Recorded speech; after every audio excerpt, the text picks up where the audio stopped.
7h12, c'est le moment d'ouvrir notre fenêtre sur l'étranger. Vous partez ce matin à Londres, Estelle. Avec vous n'allez pas rater le train. Plaisir. Et je retrouve de ce pas notre correspondante Maëlys Septembre. Maëlys, bonjour. L'heure est grave.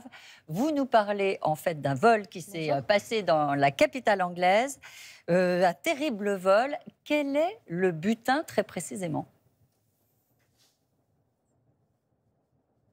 Eh bien, c'est ce qu'on pourrait qualifier de trésor national britannique, quelque chose qui fait la fierté des Anglais depuis des centaines d'années.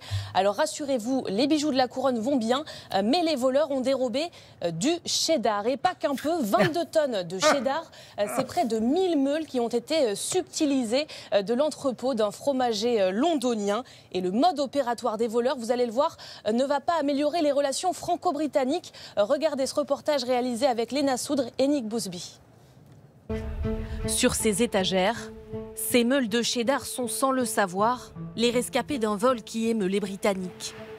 Il y a 2 semaines, dans cet entrepôt londonien, 22 tonnes de leur fromage préféré ont été dérobées.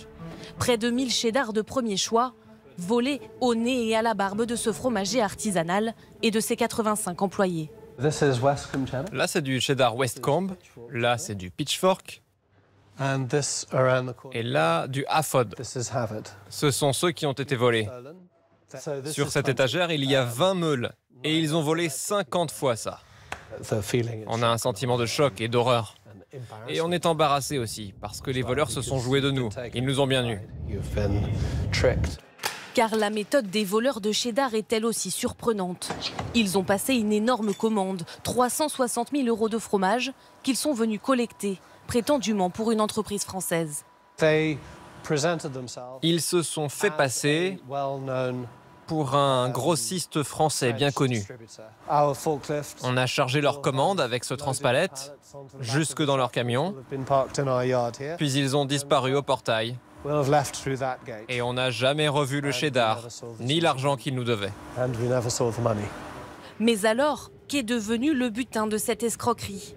Sur les réseaux sociaux, certains Britanniques se sont donnés pour mission de retrouver les meules subtilisées. 22 tonnes du meilleur fromage du monde ont disparu. C'est le cas du chef cuisinier renommé Jamie Oliver. Si quelqu'un voit du cheddar de luxe vendu pour des prix dérisoires, c'est sûrement qu'il s'agit du fromage volé. L'entreprise dit avoir appris de ses erreurs et travaillé pour améliorer ses prises de commandes. Une leçon qui ne valait certainement pas un fromage, et encore moins 22 tonnes. Bon, Maëlys, j'imagine que l'enquête progresse, que la police recherche les voleurs et le fromage, mais ces fromages, ils sont passés où ? Eh bien, il y a plusieurs pistes. D'abord, le fromage pourrait être toujours dans les parages. Il pourrait avoir été découpé pour être vendu sous le manteau. Mais les meules pourraient aussi très bien avoir été expédiées à l'étranger, en Russie notamment, par un réseau criminel chargé d'introduire clandestinement des produits alimentaires de luxe en Russie, où les fromages européens sont interdits. D'ailleurs, la police londonienne qui mène l'enquête a indiqué collaborer avec les autorités internationales pour retrouver les escrocs. En tout cas, après cette histoire, plus personne ne pourra dire que le fromage anglais ne vaut rien. Merci beaucoup, Maëlys.